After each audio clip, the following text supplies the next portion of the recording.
Hi guys, and welcome back to Petrolheads London, and a new location for you, which as you can see very much needs a lot of TLC and a lot of work, and that is in the plan, but it's going to take some time, so bear with me, and it will be a cool place where we can have the bike and talk about the stuff that we're doing with it. However, what this video is about today is this bike, and I've had to take it off the road. Now, it's not as dramatic as it sounds, but what that means is in these funny times, a lot has changed with lockdown ensuing in the UK. Beyond anything else, I've grown a beard. Figured I was losing at the top, I might as well grow some on the bottom half of my face. But as part of that as well, frankly, this was not the time to be riding my bike for many reasons. One, because you should only be going out for essential journeys, although as the time I'm making this video, that has changed somewhat now. But I feel like socially responsible that actually for me the right thing to do is keep her locked up safe and sound. There is, however, a couple of other drivers. So I've actually had this bike now for 3 years. I can't quite believe that. It's one of the longest times I've had a bike for in recent years. I had a bike for about 10 years and then kind of went through a barrage of different bikes just wanting to try different things. This, however, I absolutely love. I probably haven't ridden it in an embarrassingly small amount over the last year.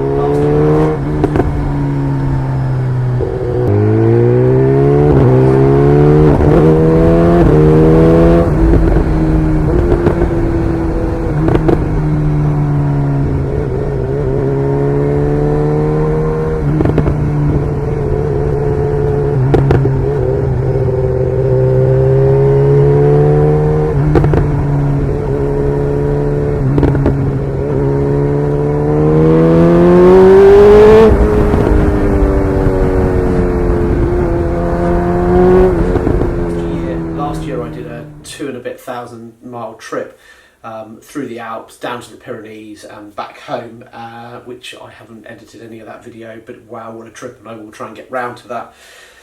The reason to take this off the road is I've done what's called SORN. So because this was 3 years old, in the UK, bikes then need an MOT, which is like our test to say that it's roadworthy. For the first 3 years, your bike doesn't need that, or car. So it was due its MOT. Unfortunately, I fell out. They gave special dispensation that you didn't need an MOT. You got 6 months extra if it fell out. I think it was after or before the 29th, or after the 29th of March, sorry. Mine was literally the day before. So I decided actually the sensible thing is to not pay tax, which is what SORN is. It's basically statutory off-road notice. So you tell the government that I will not be riding my bike on the road. So at the moment it has no MOT and it has no tax. We need to get that sorted. I am absolutely itching to get out on this bike. I haven't really made any changes to it since kind of the last video I've done. I'm conscious it hasn't really featured on my channel very much. It's been very much about my car. I'm a lucky boy. I've got a lot of good toys. But I've not really made any changes, as I say, since the last set of videos. It's a pretty good bike as it stands. That's probably an understatement. I love this bike. I think it's awesome. Yes, you always want more. But right now, this actually is sufficient for kind of all of my needs. It does good touring, it's great round town, looks great, sounds bloody awesome with that pipe on. I've had a lot of questions around the pipe recently.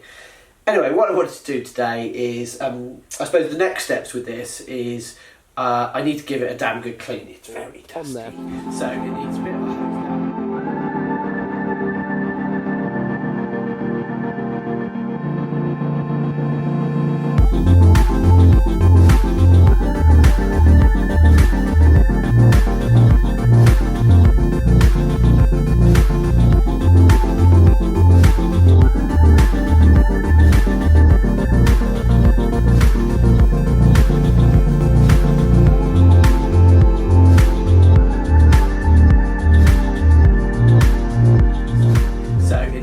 Hose down. I'm going to S-Dock it, which is the stuff I use to clean it.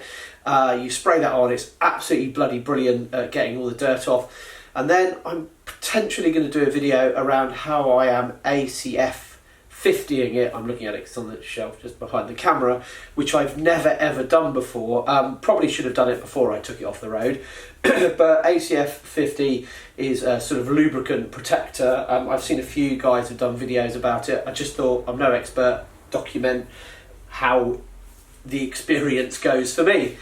Anyway, should we hear a little cold start up and see what this bad boy sounds like? Now, as I said, I haven't ridden this for an embarrassingly long amount of time. So before I do the startup, two things to mention here. I don't use trickle chargers. I used to have one. I used it on several bikes, and frankly, it did more damage to the battery than good. However, caveat, it was a really old trickle charger, so therefore I think probably didn't benefit it. I have found over time that actually batteries these days are so strong and powerful that actually if you leave them for 1, maybe 2 months, they actually are pretty damn good at starting up again. So should we actually see if fires in? I have started this up once over the lockdown period, but let's have we're in neutral.